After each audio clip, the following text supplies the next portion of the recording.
The starship Eclipse descended through the atmosphere of the planet Zorath, its sleek metallic hull glinting under the light of the twin suns. Inside, Captain Marcus Hale of Earth's United Terran Alliance adjusted his uniform and braced himself for what was to come. He had been chosen for this mission not because of his combat prowess or diplomatic skills, but because of his genetic compatibility with the Zorathian royal family. Specifically, with Princess Lira, the so-called Infertile daughter of King Vorin. The Zorathians were a proud and ancient race, their empire spanning dozens of star systems. But their once mighty bloodline was dwindling. The royal family had not produced a viable heir in generations, and their scientists had declared Princess Lira incapable of bearing children. Desperate to maintain their dynasty, the Zorathians had turned to the humans, a species known for their adaptability and genetic resilience. Marcus was to be a donor, a temporary consort to the princess in the hopes that their union might produce an heir. Marcus stepped off the ship and was greeted by a contingent of Zorathian guards, their iridescent scales shimmering in the sunlight. They led him to the Grand Palace, a towering structure of crystalline spires and flowing gardens. Inside, he was brought before King Vorin, a towering figure with piercing violet eyes and a crown of woven starlight. "Human," the king said, his voice a deep rumble. "You have been chosen for a great honor. My daughter, Princess Lira, will accept you as her consort. If you succeed in producing an heir, you will be rewarded beyond your wildest dreams. If you fail..." He left the threat unspoken, but Marcus understood. Failure was not an option. Princess Lira was unlike any being Marcus had ever seen. Her skin was a soft lavender hue, her hair a cascade of silver threads that seemed to glow in the dim light. Her eyes, a deep amethyst, regarded him with a mixture of curiosity and resignation. She had been raised to believe she was barren, a failure to her people. But Marcus saw something else in her: strength, intelligence, and a quiet determination. Their first meeting was awkward, as expected. Lira was reserved, her words measured and formal. But as the days turned into weeks, Marcus began to break through her defenses. He shared stories of Earth, of its vast oceans and towering mountains, of its people and their endless capacity for hope and resilience. Lira, in turn, told him of Zorathian history, of the ancient wars and the great heroes who had shaped their civilization. Slowly, a bond formed between them. It was not love, not yet, but a mutual respect and understanding. And then, one night, under the light of Zorath's twin moons, they consummated their union. It was not an act of passion, but of duty, a duty they both accepted with solemn resolve.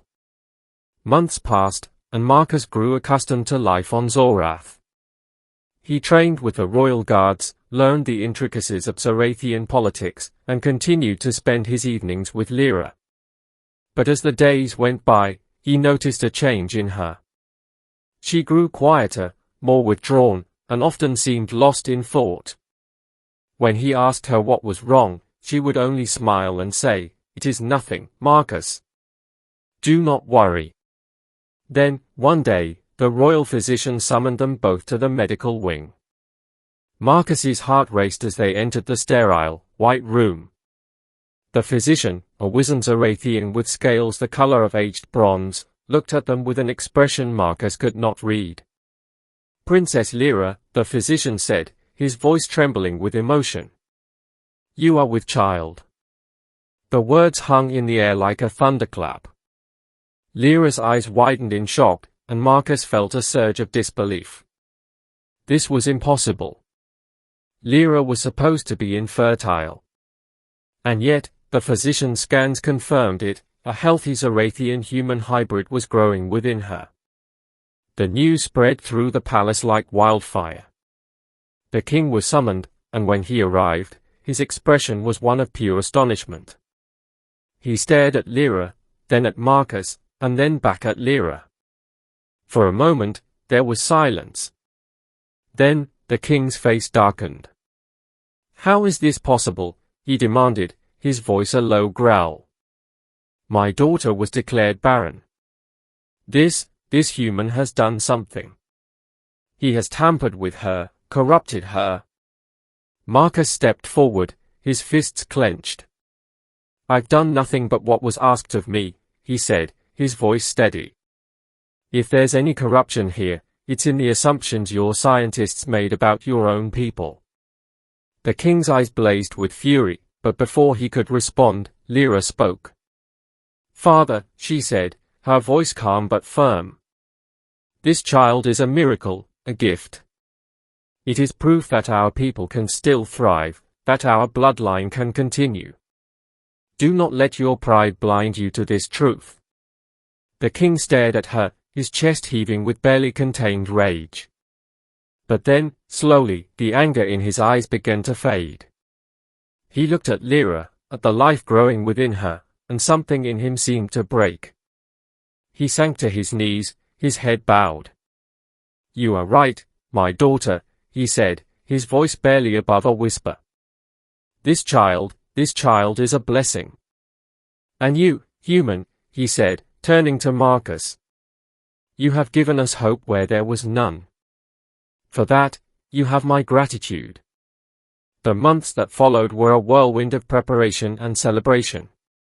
The palace was alive with activity as the Zorathians prepared for the arrival of their new heir. Marcus and Lira grew closer, their bond deepening with each passing day. And when the child was finally born, a healthy boy with his mother's lavender skin and his father's human features, the entire planet rejoiced. But not everyone was pleased. There were those among the Zorathian nobility who saw the hybrid child as an abomination, a threat to their pure bloodline. They whispered in the shadows, plotting and scheming. But Marcus and Lira stood firm, united in their determination to protect their son and secure his future.